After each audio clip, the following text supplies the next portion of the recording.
Hello and welcome to the Carolina Snowflakes Podcast, where two Southerners come to terms with their liberal snowflake tendencies. We're your hosts. I'm Amanda. And I'm Jason. And we're here with episode number 19 of the Carolina Snowflakes Podcast. This one's called Animals with More Clout Than You. And all the animals we're going to talk about in this have more clout Than any one of us. than either of us or probably anyone that's listening. Yep. Unless we're really lucky and somebody super famous is listening. But before we get into that, we really got to close up the huge cliffhanger ending we left people with on the last episode about buckles on pilgrim hats. Oh, yeah. Because I think we sort of left that unsolved, like an unsolved mystery. What is why did they have buckles on their hats? Yeah, so as it turns out, I did some reading into this, and they didn't have buckles on their hats. We were just wrong about that. It wasn't until buckles didn't come into fashion until decades after the Pilgrims left England and were used as a status symbol because they were the most expensive type of fastener. Oh. So the Pilgrims used like leather straps to tie their shit together because they were poor. And then the people back in England, they would go like get their portraits done like a few decades later. And I guess they were kind of trying to show how badass they were to the poor ass Pilgrims in America. So they would like wear their buckles and be like, yeah, bitch, I got a buckle. Y'all poor motherfuckers in America ain't doing so good. And it's so I think it was like it was a way for the British to sort of ball on the American Pilgrims. So it was just for show. Yeah. Served no purpose whatsoever. Apparently they didn't even use buckles for their pants. They used leather because that's how poor they were. Interesting. Okay. And so the pictures we see of the cone hats were just like a way for the British, like, I don't know, like Instagram star themselves, like to show how much ball and money they had. Well, who knew? Yeah. This is what I learned. So I'm glad we were able to fill in the audience with that. I'm glad you looked into that. Thank you. You're welcome. So it's kind of funny to think about because in the way that, you know, the Puritans in England were like flexing, like Instagram, Snapchatting the Pilgrims over here in America showing off. There are animals that do that to humans. There are animals that like flex their clout on other humans. Yeah. Like, yeah, check me out. Look at me. I got famous. I got more internet likes than you do. Uh-huh. I think sometimes like presidential ones is the first thing that comes to my mind. For sure, presidential pets have more clout than the rest of us do. Than people, yeah. And sure. Speaking of presidential pets, did you know that we're going to finally get pets back in the White House now with Biden? Yes, thank goodness. Yeah, Joe Biden has rescue dogs. He does. I think they're both German Shepherds. Or something, I don't know. I think they're both German Shepherds. I'll have to look it up. I know they're rescues. That's awesome. Yeah, so we've spent the last 4 years. 4 years. With Donald Trump. With some guy that doesn't have dogs. No pets. Like, no pets at all. He doesn't even have a fucking goldfish, nothing. Yeah, no. The goldfish, it looks at me smugly. I don't like it. Which is really strange. Yeah. Because America, presidents, they always have a pet. I had a goldfish, but I fired it. He would. Yeah, I know. He would fire a pet. All it did is swim in circles. And it's also a little unusual because the Trumps have a child, like Barron, and they do. Oftentimes, the way that pets wind up in the White House is because the presidents have had kids, and kids want pets, so they bring them in. Yeah, but not in the case of the Trumps. Yeah, I don't know. I kind of imagine Barron having the toy scenario where he's got like Richard Pryor as a pet. Yeah. Yeah. But now the Obamas, they had 2 dogs. Yeah, I do remember that. They were the Portuguese water dogs. Water dogs, yeah. Because hypoallergenic. Yeah, because Malia had allergies so bad that they had to get these dogs that don't shed or I don't know.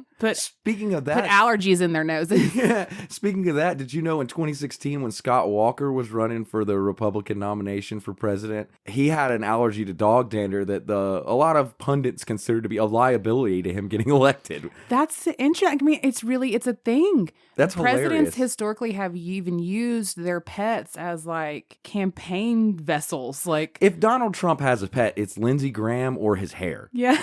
It's one of the two things. Or both. Yeah, or both. Or both. So the Obamas had pets. They had 2 dogs. The Bushes, W, he had... Oh, yeah, W had dogs. Yeah, he had 3 dogs and a cat. One of W's dogs named Spotty Spotty. Nice. which was an English Springer Spaniel, was the offspring of George Sr.'s. HW? Okay. Yeah, HW's dog, Millie. Awesome. Yeah. See, that's cool. They were like super, like that family was awesome in dogs. That literally made Spotty the first animal to live in the White House under 2 administrations. Nice. Because she was born as a puppy Aw. with Millie while HW was in office. And then when W came in, she was the dog there. That makes her pretty freaking Yeah, special if isn't you that think about neat? that. That is neat. Yeah. And then, of course, before the Bushes, we had the Clintons. Mm-hmm. And the Clintons had probably one of the most photographed pets, and the one that I personally remember the most, Socks the cat. Socks the cat, yeah. I do remember. I was going to make a Lewinsky joke, but I'm just going to not. No, just gonna let that's you a guys totally different thing. Imagine what that joke would have been. Yeah, nope. And then whatever you imagine, my joke would have been worse. Yeah. So, do you remember? Something about a beaver. Do you... Ew. Anyway, do you remember Socks? Yeah, I do. Socks, yeah. Socks the cat. It looked like it had socks on. I Yeah, remember it that. was a tuxedo. Mm-hmm. And Socks was a stray that Chelsea brought home one afternoon after some piano lessons back when they were living in Little Rock. Okay. And so when Bill got elected president, Socks went with them. That's awesome. To the White House. That's cool. Socks actually became kind of like an icon. Like, really? Yeah. Like a meme. No, well, I mean, sort of a meme, but It was not like pre-meme. Pre-meme meme. Yeah. There was, so you had the regular White House website for like adults. Yeah. And then you had a kids version of the White House. Oh, I Socks see. became the face of the children's website for the White House. That's interesting. So Socks was like he was like the Clippy the paperclip for the kids. Yeah, kind of. And also when I hated Clippy. Oh, I know. Good riddance, Clippy. Yeah, good riddance to That thing was Clippy. so annoying. It just pop up and be like, "Can I help you with this?" Yeah, I know. And you're like, "No." Yeah. No, so you can't. Socks was like the annoying pop-up thing, probably, because I'm thinking the 90s Kind internet. of. And also, so Socks was on the website, the children's version of the White House website. And Socks was when you would go tour the White House with like the kids' school groups or whatever, okay. they had a cartoon version of Socks as the tour guide that would lead you around the facilities. I see. I bet the QAnon people think they use Socks to lure kids for whatever. Probably. Yeah, I wouldn't. They I do wouldn't not put it like the past Clintons. Those Billy Ray, he hates them. Questionable Yeah. at best. So Bill actually wound up adopting a Labrador Retriever near the end of his second term that he named Buddy. I don't remember that one. You don't remember Buddy? No, I don't remember Well, that. Socks hated Buddy. Oh, Like, Socks and Buddy did not get along. They did not get along. That's funny. And Bill was once quoted as saying, "I did better with the Palestinians and the Israelis than I've done with Socks and Buddy." Well, I never faulted Bill for not having a sense of humor. No, so apparently they fought like cat and dog. Yeah, I could see that. And when the Clintons left the White House, they took Buddy with them to their new home, but they actually left Socks in the care of Clinton's secretary, Betty Curie. Oh, okay. But that wasn't the end of Socks. See, there was another joke there I'm just going to not do, but Yeah. we'll go. Keep going. Sorry. But that wasn't the end of Socks. He was kind of legend at that point. Yeah. So Socks continued to make public appearances, like Sweet. rolled through the Little Rock Christmas parade, like, and lived a good life. Socks lived to be 20 years old. That's good for a cat. Yeah. So that's all like kind of the more recent pets that have been in the White House. But if we go back a bit, Yeah. there have been some really interesting pets that have gone through our capital. I bet back in the day it was crazy. Yeah. So, for example, in addition to horses and dogs, America's first president, George Washington, had a parrot named Snipe. Okay. And James Madison and Andrew Jackson also had parrots, and Thomas Jefferson had a mockingbird named Dick. They all had parrots and a mockingbird. Yeah. I can imagine the parrots probably said the N-word a lot. I mean, I just imagine they did. it was Johnson and Jackson, Yeah. so there's a strong possibility. Those were some racist ass parrots. Yeah. Martin Van Buren briefly had 2 tiger cubs as pets Nice. that were gifted to him by the Sultan of Oman. but Congress eventually forced him to donate the tigers to a zoo. Wow. So he was like the original Joe Exotic. Can you imagine, though, that Congress had to, like, make him do that? They were like, dog, you got to get rid of these tigers, man. They were like, although these are, like, cool in theory, we're going to have to make you get rid of them. You've got kind of a Tiger King scenario developing here. Yeah, this is too much. Abraham Lincoln had an assortment of pets, including goats. Really? Yeah. Wow. A turkey named Jack, dogs, horses, and 2 cats named Tabby and Dixie. And Lincoln once said, Dixie is smarter than my whole cabinet. Burn. Yeah. Take that, cabinet. Yeah. Rutherford B. Hayes also had an assortment of pets, including a cat named Siam, which was the first Siamese cat in the United States. Whoa. Yeah. So a lot of these pets actually came from other like foreign dignitaries gifting them. They're like, here, have this exotic... between children of the presidents wanting pets and keeping pets, and then these foreign important people gifting pets. There's been like all kinds of things that have wandered through the White House. That's really fast. You know what it makes me wonder? It makes me wonder about the emoluments clause. Like, is it because since it's alive and like it's going to end up costing you money, it's not really a gift? Maybe? Yeah. I don't know. It's kind of like when Oprah gave people a car but no insurance. Yeah. Well, no, and tax too. Like, yeah. You had to pay the property tax. Yeah, so like Oprah's like, here's a car, and you're like, thanks for taxes for and nothing. Insurance I got to pay now. I got to pay more. Sweet. Benjamin Harrison had 2 possums. Uh-huh. And he named them Mr. Reciprocity and Mr. Protection. Wow. Which he named Fancy.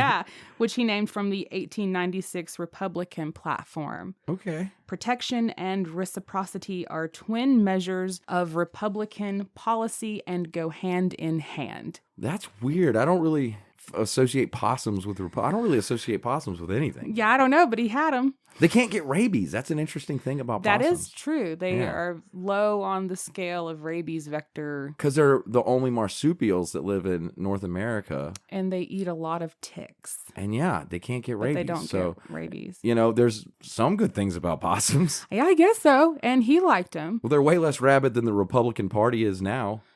Oh. So he had the 2 possums, but his son, Russell, had 2 alligators that he kept in the White House conservatory. Holy shit. Yeah.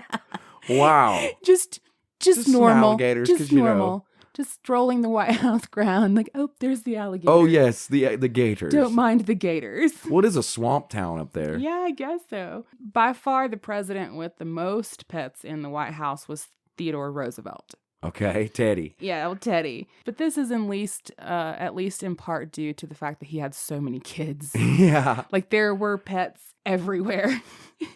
They had everything from cats and dogs to guinea pigs, chickens, a lizard named Bill. Nice. A rat named Jonathan, a badger named Josiah, pigs, rabbits, and a laughing hyena, wow. which was a gift from the Emperor of Ethiopia. Wow. Well, I mean, Teddy was an outdoorsman, that guy. Yeah, he was. But his kids... They were like, I want a rat. There's a story about like one of his kids barging into a meeting with him and, you know, his cabinet people and dropping a handful of garter snakes on the tabletop. And it just being like, snakes. And then just carrying on with conversation. Wow.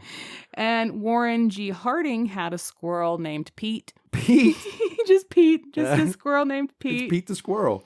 Calvin Coolidge had a pygmy hippo named Billy. Wow. A hippo. A bobcat named Smokey and a raccoon named Rebecca. Rebecca? Who became his wife Grace's favorite pet. Wow. Yeah, and she would, like, there's photographs. You can go look up Rebecca and Grace. And she had a little leash and harness for the raccoon and would take her out on public strolls and be photographed. That's interesting. See, raccoons can get rabies. Yeah, but I guess they raised her from like a baby, so Yeah, she but wasn't exposed. I wonder if they would have been insulted if we called it a trash panda. Trash panda. Well, they did. The Coolidges had a trash panda. A trash panda. And interestingly, that was where it kind of ended with the exotic pets in the White House. Yeah, I was like, we got to put the kibosh on Yeah, this. it was with the Coolidges. Uh-huh. So basically after that point, it became the more standard traditional pets of like dogs or cats and horses and stuff.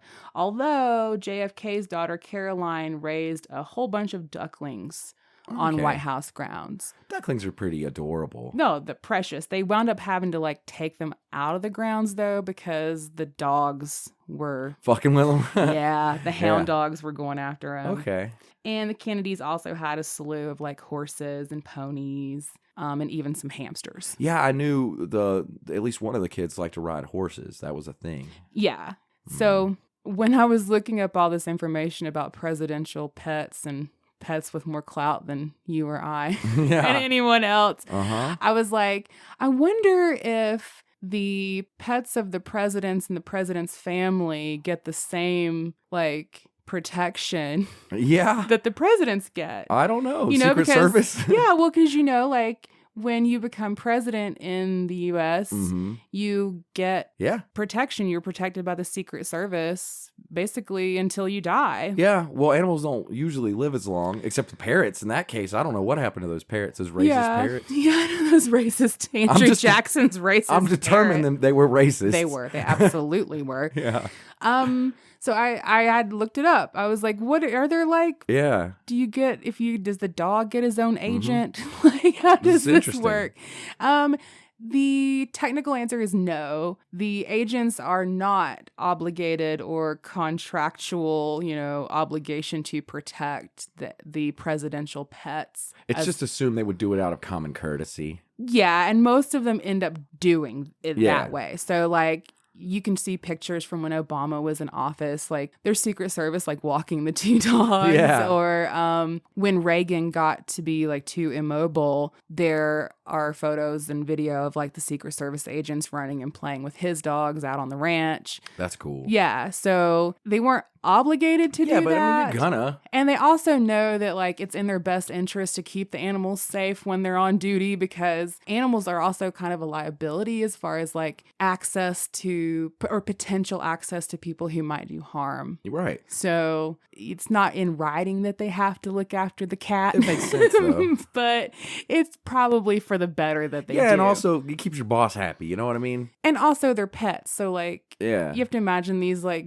guys in suits and little earpieces. Yeah. They're tired of looking at the president all day and they get to go walk the dog. Yeah. Kind of like a win-win sort of. So when I was looking into the president's pets, I also wanted, since we're the Carolina Snowflakes, I did want to look into our local elected official pets. Okay. So specifically, because I know about Cooper's pets because I follow them on Facebook. Yeah, I bet you do. So Roy Cooper is the governor of North Carolina, and he currently has 3 cats and 3 dogs. Wow. One dog just passed away last month, but they got another one. And then, one dog passed away last month, and then a new kitten showed up like the very next day. So now they've got 3 and 3. When God closes a door, he opens a window. They actually put that as like their status when they introduced the new kitten. Heaven needed another dog. Yeah. And then they were like, when God closed one door, the other door opened and this little tiny kitten walked in. I'm sure they said that. So it's freaking cliche. So they got themselves a new kitten. Platitudes. And if anyone wants to follow, they have a Facebook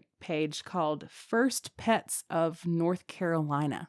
Okay. And they have more fans than we do. Yeah, I'm sure they do. A lot. Yeah. By like thousands. Dude, Socks the Cat has a Wikipedia.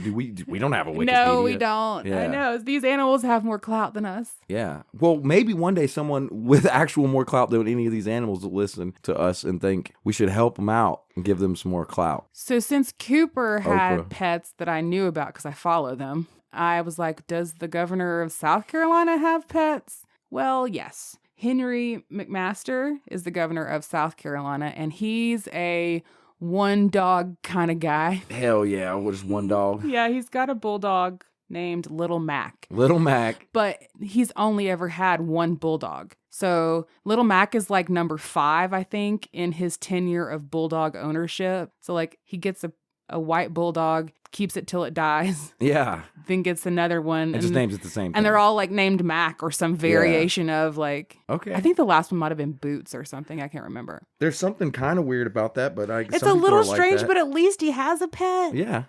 Okay. So he's not like a total turd. I mean, he's mostly a turd, but maybe not a total turd. That's very interesting. We still, either way, Donald Trump has none. So None. Nothing. None. Not even a chia pet. Not even. I would have a Donald Trump chia pet. Yeah. Try to grow his hair. Yeah. And then comb it over. He doesn't even have a pet rock. Dude's got nothing. Right. Just Lindsey Graham. Lindsey Graham's a pet. Yeah. Or Turtle Man. Oh, well, see. Mitch McConnell. I think that's where I disagree. I think Mitch McConnell's way more evil and long-term thinking than Trump. He's not the same as Lindsey Graham. That's true. He's not just a like whipping boy that you can just he's a methodical, evil. He has been though, but I felt like you're right. He kind of fulfilled that role with Trump when he needed to, when it was necessary during the last 4 years. But I don't think he just willingly enters that role in such a way that like Graham does. I think you're right. I think that Graham is more of like what you would call a pet. Yeah, he'll just be like, okay, you want me to do that now? Okay, yes, sir. And McConnell's more like, I don't know. How does this affect our long-term strategy in the Senate? You know? Mm-hmm. Different from owning pets and being famous because you're, owned by a president, there are actually pets that have had elective office or animals that have had elected office. Oh, yeah? Yeah, there's Stubbs the cat. Mm-hmm. Stubbs is a cat who was the mayor of Talkeetna, Alaska, from July 1997 until his death. Stubbs the cat was called Stubbs because he was missing his tail. He just had a little stub. They don't actually have a mayor, so the town is like a historic village, and when they had a vote, people wrote in mayor and wrote in Stubbs the cat. Aww. And he won by a landslide. That's precious. So he got the title of mayor of the town. Mayor and people came Stubbs. to see him. And every afternoon, Stubbs would go to a nearby restaurant and drink water laden with catnip out of a wine glass. Aww. Yeah. Stubbs. And, he died in 2017 at 20 years old. Wow. That's a long life for a cat. So Stubbs is resting in peace now, but he was the mayor of this town in Alaska, which is pretty funny. Mm-hmm. And they had a Senate race, and a lot of people even wrote him in on the Senate race. They were like, Stubbs for Senate. And he put out a television commercial where he was like, both the Republican and Democrat candidates for Senate are terrible. Vote for me instead. The cat had a commercial. I'm Stubbs the cat. That's adorable. I know. Isn't that awesome? Oh. Yeah. And then if we go across the pond, there is a title. There is an official title for cats. So check this out. The Chief Mouser to the Cabinet Office is the title of an official resident cat of the Prime Minister at 10 Downing Street in England. Uh-huh. There has been a resident cat in the English government employed as a mouser and pet since the 1500s, although modern records only go back to the 1920s. Wow, okay. Listen to this. Though other cats have served at Downing Street, the first one to be given an official title of Chief Mouser by Her Majesty's government was Larry in 2011. Larry. Others have been given this title affectionately, usually by the British press, but in 2011, Larry was given the title officially. The title, it's interesting, it has no term limit and ends on retirement or death. Oh. So if you get the title, you are that. And the longest serving mouser was a cat named Wilberforce. Wilberforce was a cat who lived there from 1973 to 1986 and served under 4 different British prime ministers, including Margaret Thatcher. How interesting. Margaret Thatcher used to bring Wilberforce cans of tuna from the market down the road. Here you go. So like you get elected prime minister, you move in, you have a cat. Yeah, because they have kind of a rat problem there. Right, and so the cat comes with the property. Mm-hmm. Yeah, you don't get to choose it. Yeah. It's a title in itself. That's adorable. Isn't that awesome? Yeah. It says that the black and white cat Wilberforce turned out to be a very good mouser. The policeman on security duty at the front door of number 10 had instructions to ring the bell for him to come in at night.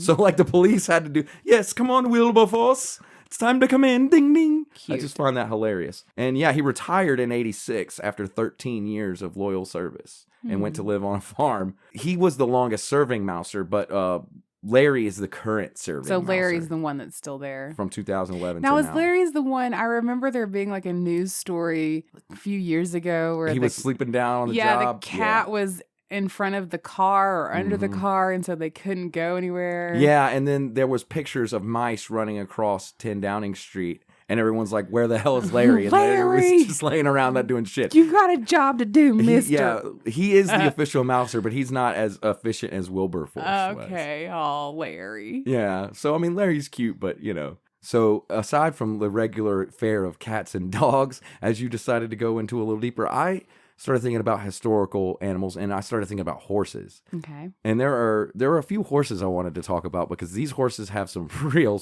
significance. So there was a horse that Alexander the Great, the famous Greek leader and awesome all-around badass, had a horse named Bucephalus. Okay.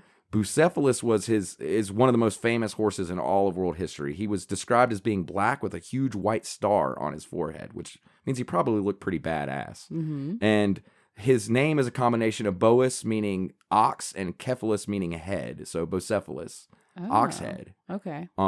In the 2nd century, so this is a long time ago, just thinking about like that we still know the name of this horse. Plutarch wrote in his Life of Alexander that Bucephalus was given to him as a gift from his father, Philip II. The horse was too vicious and unmanageable for anybody. Nobody could train this horse. And Alexander realized that it got distracted by its shadow, so turned around towards the sun, snuck up behind the horse, and got on its back. And his dad was like, dude, that is sick.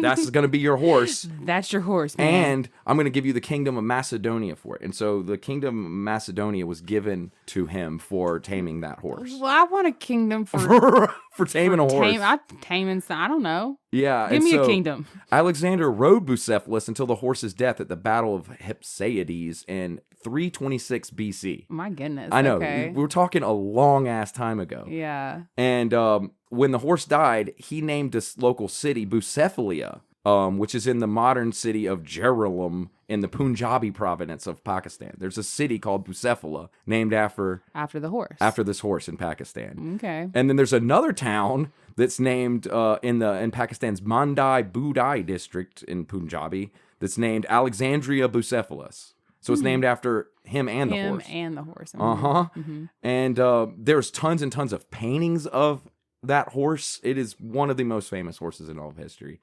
It has cities named after it. Well, I mean, it's pretty important. They didn't have cars. They Yeah, didn't have tanks. Yeah. If you were going to battle, you had to get on your horse. Yeah, I think that's pretty cool. I mean, like... It's kind of an important horse. Mm-hmm. And just as a interesting tidbit, Aphex Twin, the electric music artist, made a song called Bucephalus Bouncing Ball that's supposed to sound like horses riding into battle. Oh. Yeah. Neat. So there you go. There's a little interesting factoid for you. Okay, there's another famous horse from another guy. This guy wasn't Greek, though. He was Roman. Little dude named Caligula. You may have heard of him. Sounds familiar. Yeah.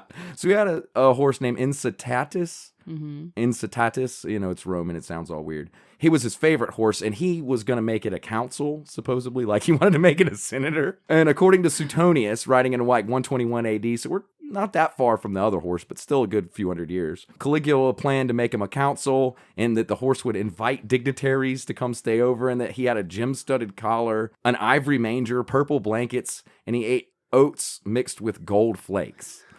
Wow. And that Caligula also made it a priest. So basically, this confirms that horse people have always been weird. Been weird as hell. Yeah, Okay. horse people are weird. Right. Now, it says it could be a joke or satire on Suetonius, or Caligula could have thought it was funny. Mm-hmm. No one really knows, but it's become a metaphor in art, and incitatus has been used in songs and paintings to symbolize like greed and incompetence in government. And so sometimes in political cartoons, they might show like incitatus next to the word whatever party that they don't like, and the show a ship sinking or something like that. It's a way of, the name has been used over time, which I think is pretty interesting. So that horse lives on in its name. And then for the last horse we have probably the best horse that ever lived. This story is going to blow your mind. So Okay, I'm ready. we're going back to the Korean War, okay? Okay. And imagine this. During the Korean War, there's all kinds of shit going on. There's a Marine there, and the Marine goes to a horse track. And there's a Korean guy, a South Korean guy at the horse track who's like, I got to sell this horse. I need an artificial leg. My leg got blowed up by a landmine. And the dude's like, I'll give you $250 for this horse. And he does. And then the Marine takes the horse back and is like, hey, Sarge or whatever. Hey, guys. Check it out. I got this fucking horse. I got a horse. Which is really crazy to think about, but that's what happened. And then they were like, maybe we could train this horse. And so they began training it. And they called it hoof training. And they gave a guy the horse, and they were part of what was called the recoilless rifle division. They used these 22-pound bullets that shot these gigantic recoilless rifle rounds. Okay. So they're like mortars almost, big, huge guns that sit on wheels. And each bullet for it is a huge 22-pound thing. So they use the horse to carry the recoilless rounds into battle. So the horse's name was a Korean name that meant like Morning Star or something, but nobody could pronounce. So they started calling it recoilless, because it delivered the recoilless ammo. Well, it wasn't long into the war that the recoilless rifle platoon started calling themselves the reckless platoon, because it just sort of fit. So she became reckless. The horse became reckless. And so they taught Reckless how to carry this ammunition, and Reckless became really, really good at it. Okay. And she served in numerous combats. I mean, to the point where she was awarded 4 Purple Hearts. Aww. She got injured multiple times. Aww. At her most famous battle, she carried over 51 trips, solo trips in a single day, carrying over 386 rounds of ammo. Oh, that's over 9,000 pounds of ammo. Wow. Covering over 35 miles. Wow. In one day by herself, with no handler. And sometimes when she would drop the ammo off, she'd come back with an injured soldier. So she might carry a person on her. For 18 straight hours, she just ran that path back and forth, driving ammo and picking up soldiers. And she was injured twice during that battle and kept going. Well, I'd say that was a good investment. Yeah, she was a badass. And she was, so she was the kind of horse she was this like Mongolian horse that has these special hard hooves. So you never put shoes on them. So she could walk on rocks. Oh, useful. Yeah, and this horse is also always kept outside. It's never kept in barns, and it will eat anything. She was famous for eating anything. She's like a goat. Yeah, she would eat cans of Coca-Cola. I bet she would. She would drink beer. She would eat her horse blanket all the time. Like, they would give her this like nice silk blanket that said, Sergeant Reckless and her platoon and everything on it, and she would just eat it immediately. She used to sleep in the tents with the soldiers at night. She would like come into your tent if it was cold and curl up next to you and sleep with the soldiers. Aww. And drink beer with them. One time she ate $30 worth of poker chips during a poker game. And she kept getting promoted. She got promoted all the way up to staff sergeant in the military. Like, literally kept getting promoted. So this horse had a higher rank than some people. Than most people. Yeah. Than most people. Yeah. And during these battles, she would not only return wounded soldiers and bring ammo, but she learned how to crawl under barbed wire. So the soldiers could get off and climb over the barbed wire, and she could get down and haunch under it, which is insane to even imagine. Neat. And so she was given a statue. There's a statue of her at in Quantico, Virginia. There's also another statue of her in Lexington, Kentucky. So she's known as America's greatest war horse, or the world's greatest war horse. Wow. I know. Isn't that awesome? That is cool. She I read an entire book about her. It was really fascinating. So because she was this kind of horse that would eat anything, like, you couldn't leave her alone with stuff, because she would she'd eat it. Eat stuff she wasn't supposed to. People's hats. You know what I mean? Like, there was no telling. She was just like, I'll eat it. Huh. And so she was reckless. She was very reckless. And she retired, and given her that she held rank, she was entitled to retirement, which like government benefit retirement. The Marines settled on giving her lodging and food for life. Aww. So she was given and retired with honors in front of thousands of people, given awards, and is probably, that's like the most heartwarming, badass story I've ever heard. Yeah, she was the shit. Aww. And a lot of people don't know about her. It's not that big of a thing. I actually looked her up on YouTube. You can't find too much. But there is a book called Sergeant Reckless that's like, it's America's greatest war horse. And holy crap, is it a cool story. Cool. I like the way that they described her drinking beer too. They would say that they would like hold the can in front of her, and she would just like bite into the can and then tilt her head back and just like chug the beer down. She would get hammered. And they said the first time she was around one of those rifle shots, she got scared. But then after that, she was fine. And that they said you would hear those rifle shots and every other animal within 100 miles would be gone. And there's just this one horse. And there was many accounts of people laying there thinking they were going to die and then just seeing her come up over the ridge being like, holy shit, there she is. That's the story of Sergeant Reckless. And I think it's a good story. I think it's like heartwarming and shit. That's a great one. Thanks. Yeah. And that's all the animals that we have for this episode. But there are tons more animals that have more clout than you. For sure. And I'm sure you could find them if you look on the internet. Just Google, animals with more clout than me. But I do have some pets that we wanted to talk about in a little bit we call Kitty Cat Corner. Meow. Meow. So in our last Kitty Cat Corner, we talked about how we just recently adopted 3 new kittens. Little kittens, they're precious. Tiny kitten babies. Mm-hmm. So I thought we'd just do a little update on how they're doing. They're doing spectacular. They're doing great. They're now 4 months old. Yeah. We got them at 2 months old. They grow so fast. I it's know. Crazy. They're getting so big. And they're getting individual personalities real strong now. Yeah, so now that they're a little bit older, we're kind of getting a more sense of who they are as little kitties. And yeah, they have very distinct, or they're developing very distinct personalities. They will be having their second vet visit next week. They've got more rounds of vaccines and shots They're coming. going to love that. Probably not. And then I would say within about a month, I think we're going to get them spayed and neutered. Awesome. Because we have 2 boys, Harry and William, and a little girl, Erlene. Personality-wise, William is the adventurous one, so he's like all majestic and adventurous. Mm-hmm. And Harry's kind of lazy and fatter. I think Harry's going to be like my first real chonky cat. Yeah. And I'm really excited and about then it. Arlene is little teeny tiny, but she's a spitfire. Yeah. And she'll lunge at you. she also seems to have thumbs. Seems to have extra. She's polydactyl. She has like an extra digit, and it looks like a thumb, which means on both front paws. If she could master it, she could open doors. Yeah. But I don't think she can. But they call it polydactyl. Yeah, that's pretty cool. She's got extra little finger. Mm-hmm. She's so cute. She's so little and precious. They're at that stage where they're learning how to be cats, so they do crazy things. Yeah, they're like, I can jump from here to here. And sometimes they can, and sometimes they can't. Sometimes they miss entirely. So they're at that stage. Also, where they bounce off of things like they're made out of rubber, because I'll see them run full speed and T-bone each other. And then, or run right into the door. Yeah. And just bounce off of it like nothing happened. Yeah, so they're at that phase, which is pretty great. I love watching it. It makes me feel young watching it. It's like... Yeah, and it's a nice distraction, too, from... the world. Yeah. Currently. This crazy world that we live in. And we're in quarantine during the holidays. Yep. We're actually recording this on a holiday. Yeah, it's Thanksgiving. Yeah, happy Thanksgiving. Yeah. Yeah, kittens. Kittens, they're adorable. They're great. Rescue a cat today. And that does it for this week's episode of the Carolina Snowflakes Podcast.